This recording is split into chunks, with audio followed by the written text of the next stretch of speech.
Yo, what's up guys? Welcome back to the channel, and today I'm going to show you how to use the Tradingview community forums for support. All right, it's going to be a quick video. We're not going to waste too much time on this topic at all. Just going to give you guys a quick step-by-step guide on how to get this done. So let's jump straight into it.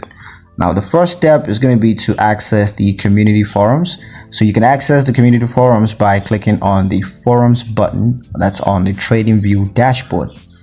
Step 2 will be to search for answers in the forum. So go ahead and search for answers in the forums to common questions and issues.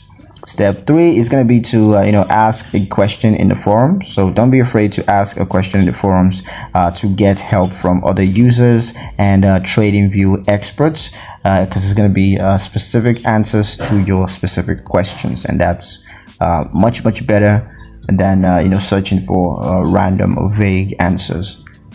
Step 4 is going to be to participate in discussions and of course share your knowledge with other users. Probably you could enlighten others, as well as to have some questions answered, or better insights from other users. So yeah, that's pretty much it on how to use the Tradingview community forums for support. Hope you guys liked the video. Hope you found the information useful enough. If you did, like the video, comment down below, let me know what you thought. Share the video with your friends and subscribe to the channel if you haven't done so already, and I'll see you guys